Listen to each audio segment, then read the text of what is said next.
Hello guys and welcome back to the KRAZY Kids, and today I'm going to be reading some stories of Akbar and Birbal, and don't forget to like, subscribe, share and hit the notifications bell and enjoy listening. My first story is The Gold Coin. In the city of Delhi lived two merchants. They had a flourishing business of ghee. Their shops were quite close to each other. One day, one of the merchants wanted to borrow 500 gold coins. He took the money from the other merchant, but afterwards he refused to pay back the amount. The second merchant went to the emperor and demanded justice. The emperor handed over this responsibility to Birbal. Birbal asked each of them to give his statement. The plaintiff said this merchant had borrowed 500 gold coins from me, and now he is refusing to pay me back. The merchant who was accused said, "No, sir, this is false. We both carry our business near one another. So he is jealous of me and has put a false blame upon me." Birbal was confused on hearing this. He asked them to come back after 10 days for the decision. After some days, Birbal ordered 10 containers filled with 10 seers of ghee each. Only in 2 of the containers he placed a gold coin. Afterwards, he called all the ghee merchants of the city. The 2 merchants also came. He gave each of them 10 seared tin of ghee and said, "Each of these tins contain 10 seers of ghee. Take it home and after a careful examination, decide its price." He purposefully gave the containers with the coins to the plaintiff and accused. Each of the merchants took his tin home and putting the ghee to different tests, decided its market price. The 2 merchants found a gold coin in their respective tins. The merchant who had appealed to the court was honest. He at once came to Birbal and returning back the gold coin. But the other merchant was cunning. He took out the gold coin and gave it to his son. On the fixed day, all the merchants came with their tins of ghee. Birbal carefully examined an accused merchant's tin. He found that the amount of ghee had decreased. When he had asked about it, the merchant said, "Maharaj, it must have been reduced while heating. Is it so? Then I will also check by taking another ghee tin," Birbal replied. Saying so, he went inside and asked his servant, "Look, go at once to the house of the accused and ask his son to come to the court with the gold coin that his father had found in the tin of ghee." Soon the merchant's son entered the court with the gold coin. At once Birbal asked him, "Did you bring all the 5 gold coins that were in this ghee tin?" "There was only 1 gold coin in the ghee tin and not 5. See, this is the only coin," the son replied with astonishment. Listening to the son's statement, Birbal turned towards the merchant and said, "You cheated me for a single coin. Then, for 500 coins, how can you be honest enough? Now, what do you have to say?" The merchant had no other alternative besides accepting his guilt. He knelt down before Birbal, begged to be forgiven and returned back the coins to the plaintiff. So guys, this is the end of this story. Now we are going to be moving on to the next story. The next story's name is The King's Dream. One day, Emperor Akbar had an old dream. In it, he saw that all his teeth, except one, had fallen. The next morning, he called the meeting of all the astrologers of the kingdom in the court. He narrated his strange dream and asked about its meaning. All the astrologers discussed amongst a while about the emperor's dream. Finally, they said, "Your Majesty, the meaning of your dream is that all your relatives will die before you." The emperor was furious on hearing this. He drove out all the astrologers without giving them a single penny. Just then, Birbal entered the court. The emperor immediately beckoned him to come near. He then narrated to him his dream and asked about its meaning. Birbal thought for a while. Then he said, "Your Majesty, your dream is certainly very auspicious. It shows that you will lead a longer and fuller life than all your relatives." The emperor was very pleased with Birbal's clever interpretation of his dream. He rewarded him with Birbals handsomely. No wonder Birbal was the gem of his court. So guys, this is the end of the second story.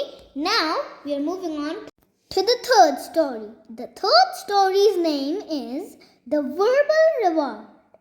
One day, a poet went to a rich man. There he sang several poets for him with hope that the rich man will give him a handsome reward. But the man was a great miser. He said, "Honorable poet, I am very pleased with your poems. Please come to me tomorrow. I will please you really well tomorrow." The poet thought, perhaps the rich man will give a nice reward, and went home happily. The next day he went to the man's place. There the rich man said, "Honorable poet, just as you pleased me with your poems, I too pleased you by saying, 'Come tomorrow.' In reality, you have given me nothing. Similarly, you too have got nothing from me. Now, does this make us even?" The poet was very disheartened. He narrated the entire matter to one of his close friends, who in turn told it to Birbal. On hearing it, Birbal said, "Well then, he must be taught a good lesson. Do as I say. You befriend the rich man and one day invite him at your place for lunch. At that time also invite your poet friend, and of course I myself will be there. We all will gather some time before the fixed time. Then, after having lunch, we will sit easily chatting with each other. I will see what has to be done afterwards." After some days, the program of lunch was arranged as per Birbal's plan. As already decided, the rich man came for lunch at the fixed time. At that time, Birbal, the poet, and some other friends were chatting with each other. Gradually, time passed and the lunch time was over. But the men were very busy talking, and they seemed quite unhurried. Finally, the rich man became impatient and asked, "It's already past noon. Aren't we having any lunch?" "It's past lunchtime." "Lunch? What lunch?" Birbal asked. The rich man said, "Hadn't we gathered here for lunch?" "What do you passing by. What lunch? Birbal said. No, not at all. There wasn't any invitation for lunch. Only to please you, you had been told, come for lunch. The rich man was annoyed. He asked angrily, What is this? Is it right to cheat a respectable person in such manner? You have lied to me. Birbal started laughing and said, When did I say that such a behavior is right? But you had cheated this poet, saying, Come tomorrow, so I too said to please you. We thought that perhaps this was the right behavior amongst cultured men. The rich man realized his mistake and he gave away a handsome reward to the poet. This is the end of this story. Now it's time for the fourth story. The fourth story's name is Begum is Outwitted. Emperor Akbar and his empress often used to have minor quarrels with each other. One day, while quarreling, the empress asked, You must prove that your love for me is genuine. So do I, as I wish. You relieve Birbal of his part and appoint my brother Sharkan in his place. The emperor tried to reason with the empress, but she was adamant. Finally, the emperor said, I won't tell Birbal anything. You yourself say whatever you want. The Begum was pleased and said, I have a fine idea. Tomorrow we both will act as if we are having a quarrel. Then you say to Birbal that if the empress will not ask me to be forgiven, I will suspend you from your post. In this manner, the blame won't be placed upon you. The next day, as already decided, the emperor and the empress started quarreling violently. And the emperor, fuming with anger, went to stay in a different palace. When Birbal went to the emperor said, Birbal, in any case, the empress must beg me to be forgiven, or else you will be removed from your position. Birbal, after listening to the emperor, came outside and called a guard. He whispered something in his ears and then started chatting with the empress in such a manner as if he knew nothing about the quarrel. As per his instructions, after some time the guard came in and said, Maharaj is saying that everything has happened as decided. He is very impatient now and is asking you to bring along that person. Birbal at once stood up. The empress asked, What is the matter, Birbal? Which person has to be brought? Birbal replied, Please forgive me, but I am not permitted to reveal who the person is, and went away. Now the empress was very much disturbed and unpleasant thoughts started coming in her mind. She became suspicious that something fishy was going on. She thought that person must certainly be some other woman. This means that the emperor is going to remarry. My God!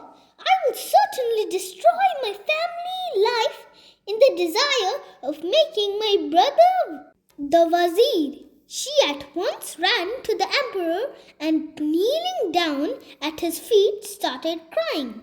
The emperor said, What is the matter? Why are you crying? The empress replied with tears in her eyes, Nothing. Please forgive me. I was wrong. But please don't remarry.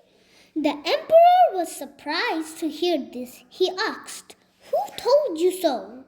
The emperor narrated to him whatever Birbal had said.